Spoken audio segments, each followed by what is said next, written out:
Hello, welcome to the first episode of Eliminate the Gap podcast, a discussion around positive youth development. With me is Delmar Christian, and I'm Eric Kilbride, and we're a couple guys here that have been in the field of youth development for many, many years, and we just have always been committed to youth and youth issues, and we figured let's add our voice and then have a platform to invite others to share what's happening in the field of youth development. So that's who we are, and we welcome you to our first episode. So Delmar, it's one of those things that so many of us in COVID have done is spend a lot of time on Zoom. And for us, we've known each other, more than 15 years. And so getting together on Zoom on a Friday night and just catching up. Recently, we had several of us, a bunch of guys, a bunch of people that from around the country, and we were just chatting as friends do, and the subject of kind of what's happening with today's young people came up, right? I mean, there's a lot happening in today's experiences, and so we kind of started riffing on what's happening with young people. What do you remember from that call? Yeah, and that's one of the nicer things is that we had a bunch of folks that have been in this field for quite some time, and that's how we kind of evolved to that in terms of the conversation piece, and that we got to talking about some really challenging issues that are going on and facing our young people amidst this pandemic, and that just kind of on my heart. It was on my heart for quite some time, and so at that point in time, I was just driving into work one day, and I'm a teacher at this current stage in my life, so I was driving into work, and I was just thinking about our conversation, and I was all of a sudden I was like, you know what? I was like, we should do a podcast. I was like, everybody's doing podcasts on things out there. I was like, there should be a podcast on youth development. So this message can get out here and we can have these types of conversations because I think it's conversations that need to be had.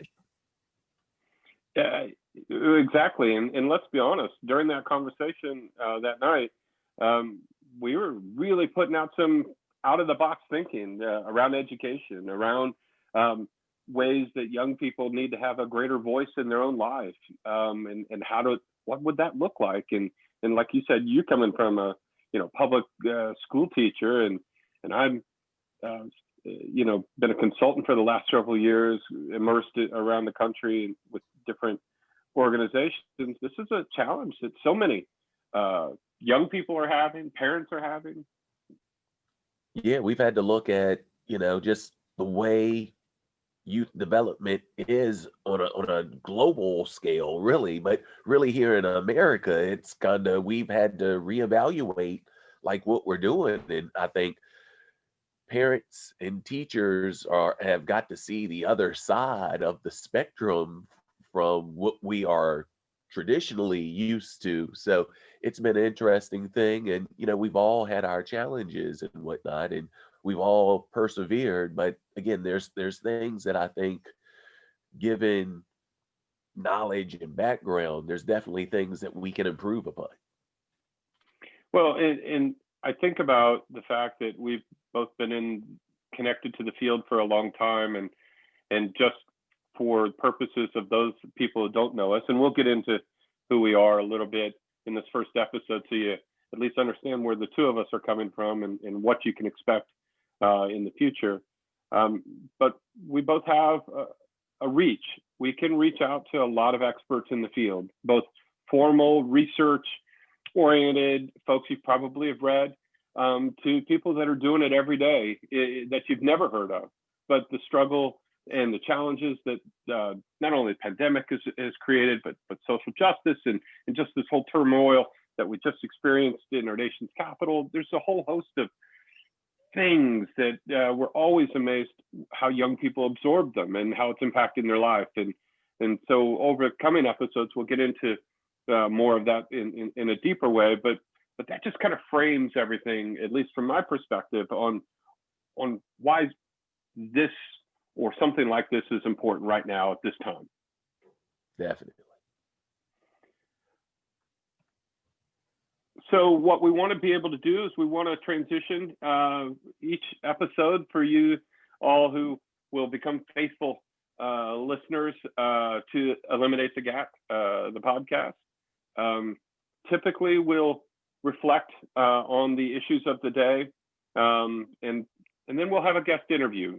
Each episode will have somebody, again, whether they're on the ground in the field, somebody that's doing some exciting research, has some new application of youth development principles.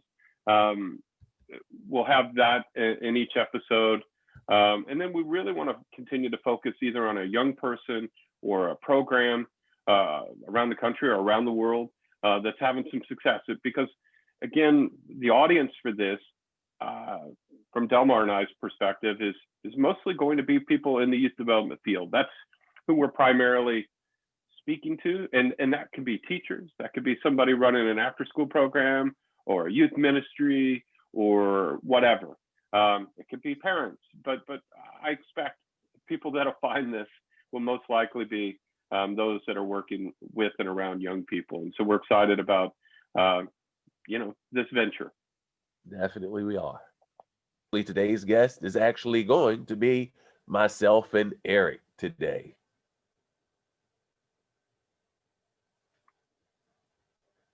Excellent.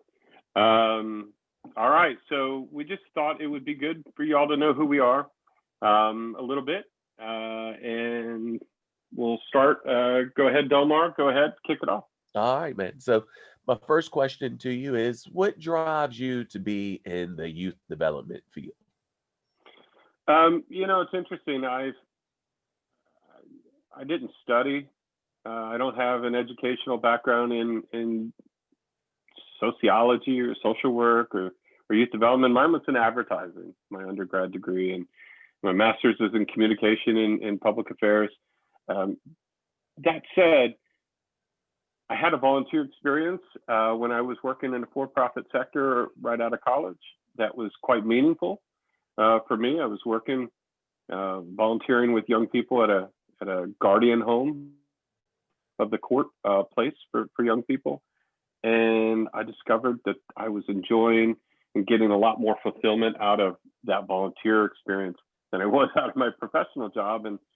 And I looked into, how do I get into doing more of that? And that's kind of where the fire was lit. And then for me, and I was thinking about this the other day, what is it that really drives me about this? And a lot of it is when you have the experience of working with a young person or a group of young people, and you see that light go on, you see that change that happens for them. Yeah, that becomes addictive, and that's like selfish, right? That's for me. That makes me feel good. But then you step outside of that kind of, what do I get out of it? And you really begin to see like what change looks like in a community or in somebody's life, and you know that there's a contribution happening to the community, whether it's this community or this community.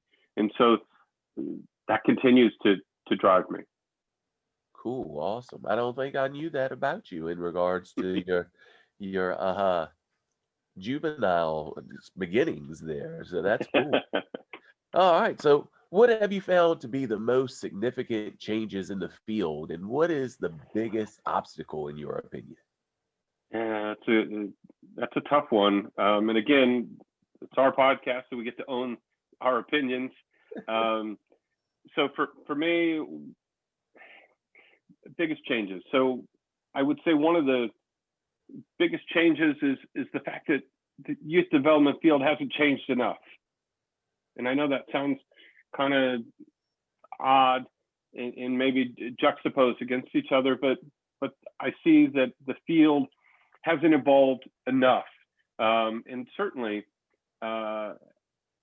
hasn't provided enough opportunity for the next wave of young people to come and be real leaders in the field of youth development. And so that's one of the things when I started out to consulting group was how do we really give meaningful leadership opportunities to young people, people that are just coming out of college, people that are even younger. How do we give them real opportunity and to get into this field of youth development? And so I feel like that's something that just hasn't changed enough for my taste. There's a lot of graybeards like myself that won't relinquish the seat or the control, and so I'm always trying to find ways to change that. So that's that, and then obstacle going forward. I feel like there is so much happening around social media. I mean, Facebook and Twitter. I mean, that's old school stuff. There's so many emerging new ways in which young people are communicating with each other and their groups that I feel like the youth development field, youth practitioners probably don't have their arms around that enough to continue to meet young people where they are. And I think that's going to continue to be a challenge for us to, rise to that occasion. Yeah, most definitely, most definitely. So why is this podcast important for the youth development landscape? So I mentioned that you and I worked years ago together, and we worked at a place called what was then called the Academy for Educational Development. It's now morphed into Family Health International 360, or FHI 360, which is a fine organization. But back in the day, and putting some time frame on this, we're talking about the early 2000s, we were working at a place called the Center for Youth Development and Policy Research. And that was the premier place that was beginning to take this research that had occurred throughout the 90s in youth development and begin to apply what does that look like out in communities. Okay, so we have research, now let's see what it actually looks like when you do it and implement it in real situations, and let's document that, let's learn from it and contribute back to the field, best practices, aha moments, whatever it might be. And so that is kind of our collective foundation in the field. And it's important, it's critical, I think about it all the time. However, and I'll speak for myself, I know you might also align around this. I don't think about research every day when I'm working with or on behalf of young people. I don't carry around Hart's ladder. I don't think about the medical versus the youth development model and triangles and circles and squares and all of these frameworks that folks, and I'm not mocking them. They're very important and very critical to form what we see about this.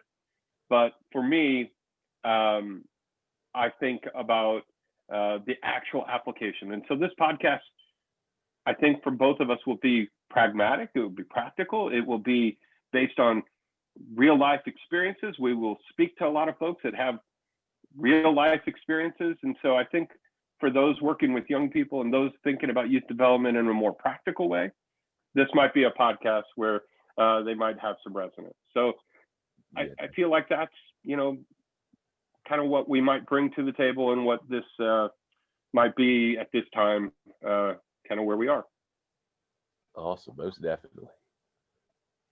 So Dell, it's my turn to let the folks enjoying this conversation get to know a little bit more about you. Getting an opportunity for the folks to get to understand your perspective a little bit, let me ask you this question. What do you hope to accomplish with the podcast? Well, you had mentioned earlier that the landscape over these number of years, and it's been a while. For me, I was just, we talked earlier about just how it was heavy on my heart, that conversation we had. And I just kept thinking about, man, it's been a minute since I've done it from that policy research side. And I was like, man, things are still the same. We haven't moved the needle in regards to youth development the way that at least I feel that it should be moved at this point in time. And uh, for me, I was kind of like just thinking, I'm like, how can we do this? And I started thinking about all the different types of fields and how they are currently beginning to move. And social media has been a platform for practically everything out there. And I was like, man, I was like, this is really a great way for the youth development field, especially in regards to uh, just getting information out there to people that are on the front lines. This is a great way for that to take place. And it's easy to access with the technology that we have today. We didn't necessarily have this technology, at least at our fingertips 20 years ago. You know, we had some of the technologies, we had the internet, no doubt, but we didn't have access to information on our phones, right in our hands, actually. So I just started thinking about that, and I'm like, man, we got to get more information out there. We really have to start moving the needle. And I said, why not me? Why not start with me? And I thought of you, and I was like, man, he'd be great with this to work with me on this. Let me just reach out to him. And of course I reached out to you, and you were, 100% on board, and here we are today. Yeah, absolutely. I think there's just a unique time here, and it's just always interesting how things all come together. So we talked about the fact that we were together at the center, and you made I'm sure at the time, a difficult decision, but you chose to move out of working for the center and go and working on things like transforming CBO schools, which is fascinating, still happening to this day. And we had a grant on young men of color where Ford was paying us to really think about intentional youth development application to young men of color, and what does that look like, to using sports as a way to engage young people. And so you were on all these pretty interesting, at the time, very cutting edge like issues and projects. And then you decided, you know what, I'm going to go be a teacher. And you didn't have your license and any of that. So, and then lastly, I'll just have to own it for myself. At least back in the day, I used to think about what the work we were doing was in out of school time, right? That was it's still a way that some people speak about things, but we were thinking about young people in out of school time. We didn't really dabble in formal education in the work that we did, right? That was them versus us. And I've come to accept that we need to do a much better job of bringing all of us together in terms of thinking about youth development. So help us understand kind of what the transition was like for you and why you made that leap. Well, yeah, it was an interesting time, and it was a tough decision in regards to what I was still fairly young at that time. I think I might have been right around the age of 30 at that time, which is for me was young at that time. I think I was a little bit younger than 30, but anyhow, Yeah.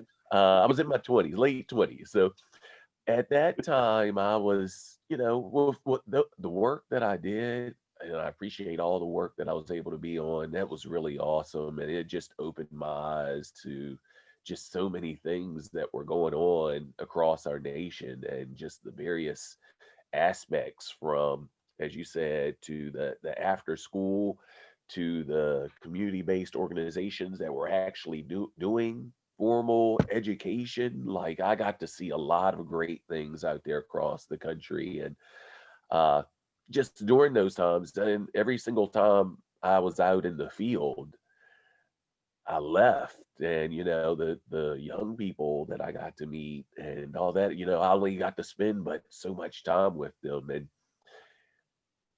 for me, it was kind of like, man, I'm not able to be on the front lines and actually have this interaction and touch lives on a day-to-day basis. And I just got to thinking about, man, I'd really love to be able to do that. I think that's what's next for me. And we actually, over the course of the years, many of us, I think, have gone on to do some type of education in various aspects. I think there's about three or four of us that have moved into the education field. But for me at that time, I was thinking, you know what, I want to have a day-to-day interactions where I can touch the lives of young people and actually utilize these things that I'm actually learning. And as you said, the disconnect, I think, around that time period with traditional education and what's going on after school, they hadn't yet melded, and it wasn't a crossover there at that point in time. There's been more, but there's still not the Yeah. full extent of crossover, and that's something, again, hopefully we'll be able to do with this podcast. Absolutely, absolutely, and like I said, I've come around to not only accepting but recognizing that the two really need to be more integrated if we're going to have the kind of impact we want, for all young people. Um, so last question. We've named this podcast "Eliminate the Gap." Um, People might intuitively, know or not know, but put their own kind of what does that mean to them. So, what does it mean to you? Well, eliminate the gap. So basically, as we began thinking about this, and as we do youth education or youth development rather, it's we really focus on folks that for whatever reason have been underserved, and that's been one of our focuses. And that's one of the things we talk about, and that's generally where people come together, and there's always discussion in terms of how to meet the needs for the underserved. But there's so few, whether it be organizations, whether it be schools, whether it be whatever, there's so few, whatever there is out there, that are actually meeting the needs. And we just have so many young people that are, for whatever reason, again, slipping through the cracks. And there's a lot of great things going on, but they're going on kind of in their own little pods. And for us, and for this particular podcast, these are ways that we can kind of have people uh, learn about different things that are going out there, and maybe actually take what somebody else is doing and utilize in their own city or town or neighborhood. So, as I said earlier, I got to see a lot of great things that were going on out there, but for the most part, people know what they're doing and they just do it. And that the research has been great because it's been able to kind of document some of the things that go on that are great. But a lot of the people that are on the ground and on the front lines don't really know how to put that into action and words and share with others. They just do it. And that's their niche. And there's nothing wrong with that. So I think it's great for the different organizations out there, like we were doing with the Center for Youth Development and Policy Research. And now what we're going to try to do here with Eliminate the Gap is to really share those stories and share what people are doing that's great. So hopefully people can take that same concept and idea and actually do that there in their own, again, city, town, or neighborhood.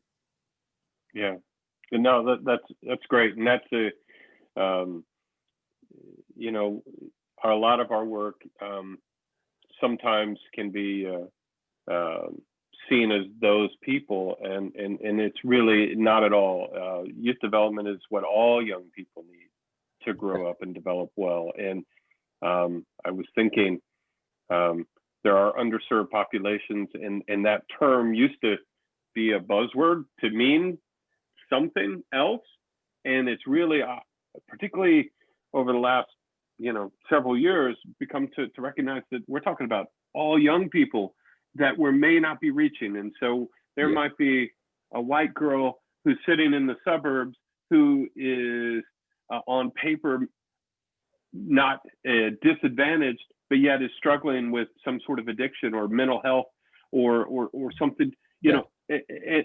and so all of our approaches in education, in out of school time, whatever it might be, in faith-based institutions, we're talking about how those best principles can be applied in people that are doing it every day.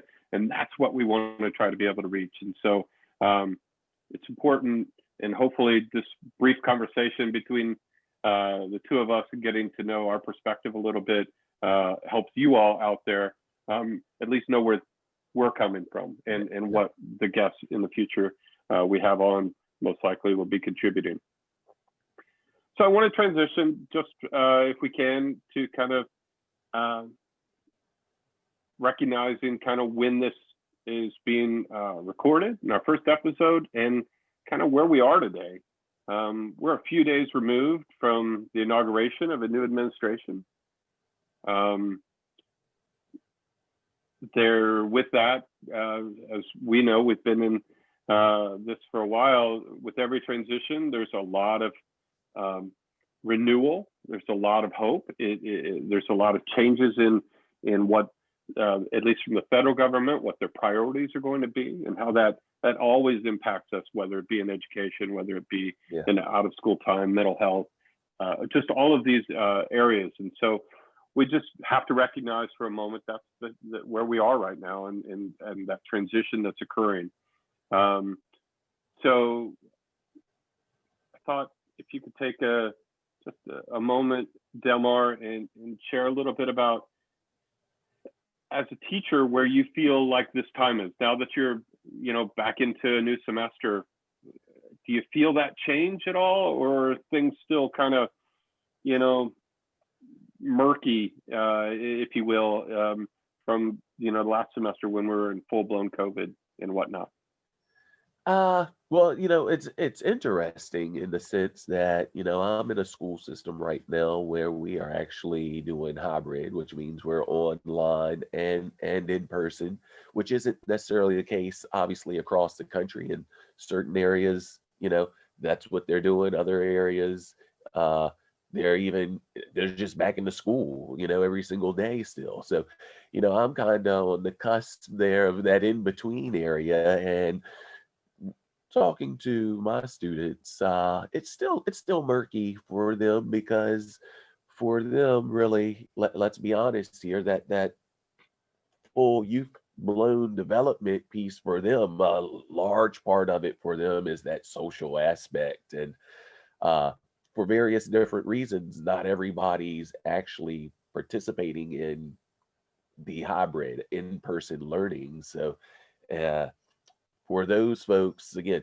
I've had some people communicate, man, I wish I was able to go to school, but their parents aren't necessarily comfortable with them yet. And again, that's all good and well. Again, we're not a political show by any stretch of the imagination, but again, this is what we're talking about in terms of eliminating the gap, because the needs for that young person are not being met.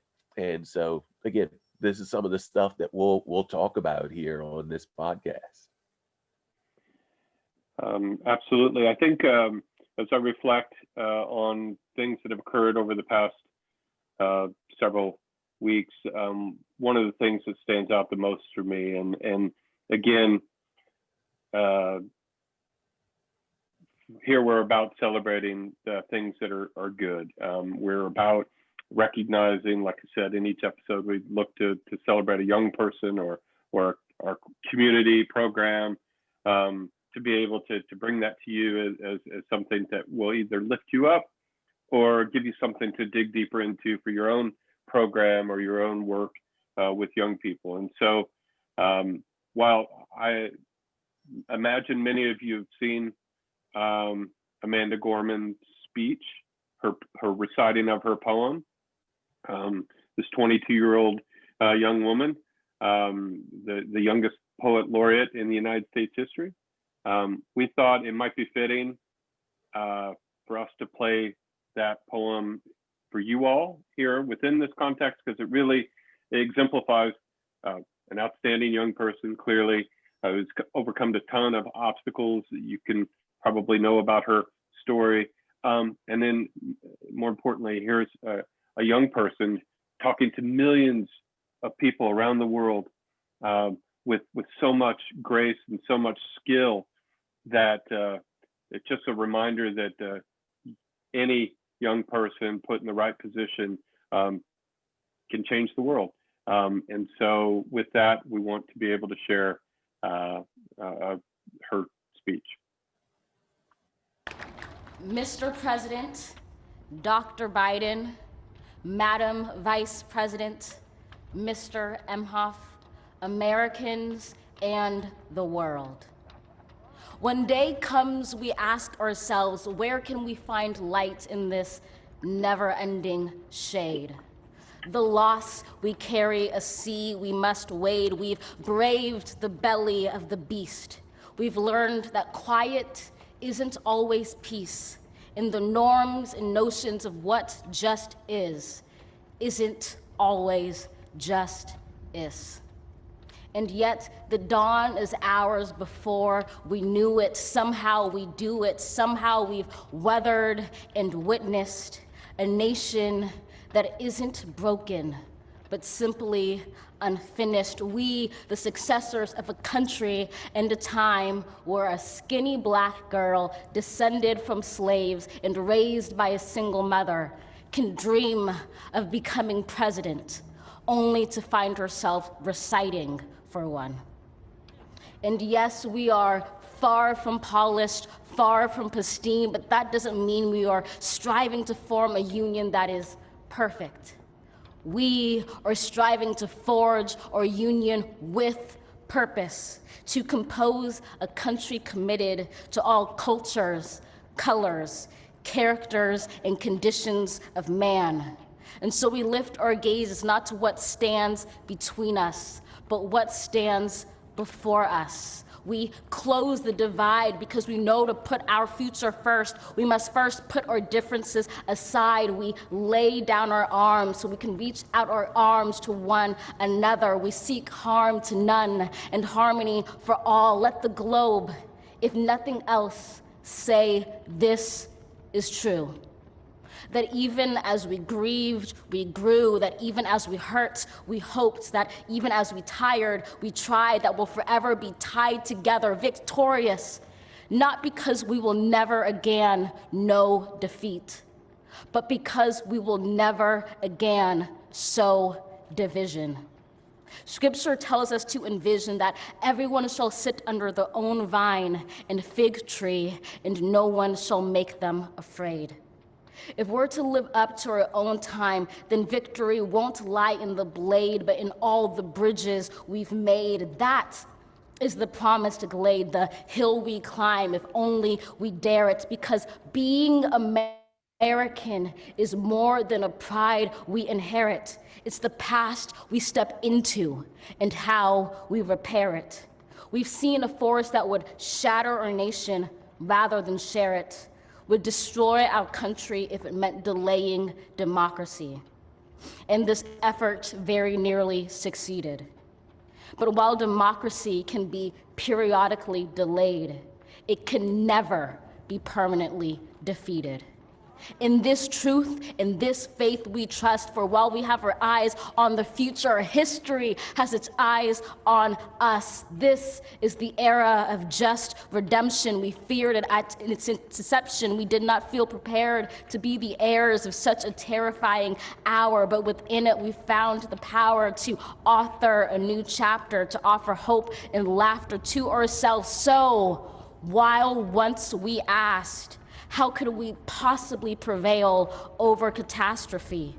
Now we assert, how could catastrophe possibly prevail over us? We will not march back to what was, but move to what shall be, a country that is bruised but whole, benevolent but bold, fierce and free. We will not be turned around or interrupted by intimidation, because we know our inaction and inertia will be the inheritance of the next generation. Our blunders become their burdens. But one thing is certain: if we merge mercy with might and might with right, then love becomes our legacy and change our children's birthright. So let us leave behind a country better than the one we were left. With every breath from my bronze-pounded chest, we will raise this wounded world into a wondrous one. We will rise from the gold-limbed hills of the West. We will rise from the wind-swept Northeast, where our forefathers first realized revolution. We will rise from the lake-rimmed cities of the Midwestern states. We will rise from the sun-baked South. We will rebuild, reconcile, and recover in every known nook of our nation, in every corner called our country. Our people, diverse and beautiful, will emerge battered and beautiful. When day comes, we step out of the shade, aflame and unafraid. The new dawn blooms as we free it. For there is always light, if only we're brave enough to see it, if only we're brave enough to be it.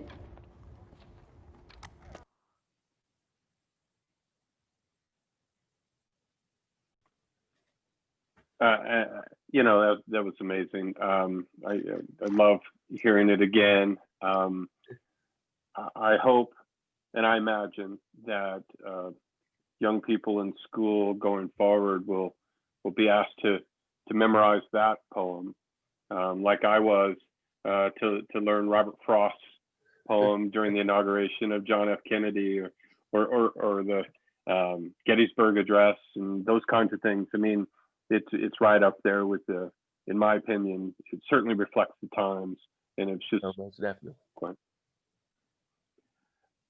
So the first episodes in the books, we want to let you know about a couple upcoming episodes. So our next episode will be navigating the pandemic and after school programs, and what that has meant for a lot of folks in the after school field, both the last year and then hopefully what's coming as we emerge from the pandemic. So we're looking forward. We'll talk to a local person that's really on the ground living it every day. And so we look forward to bringing that to you in our next episode. Dell, what would you like to say in closing? Yeah, I'm really looking forward to just having these conversations in the future, especially around after school programs, because that's such a lifeline to youth development, because it takes, after school programming and things of that nature. Like, man, with the pandemic, what happens to those programs? And again, I know we had all sorts of different things going on with the CARES Act and all that stuff, but it'll be very interesting to kind of hear how these after school programs are navigating the pandemic with the shutdowns throughout the country. Excellent. So until then, we'll give you some ways to follow us. Clearly you have found us. If you're listening to this particular episode, but if you haven't, please look for us on these social media outlets and share it if you like it. Certainly leave comments. We will build into each episode going forward any sort of questions or comments that we receive to be able to continue to make this time together as good as we can make it. So we look forward to that. And with that, we will see you next time.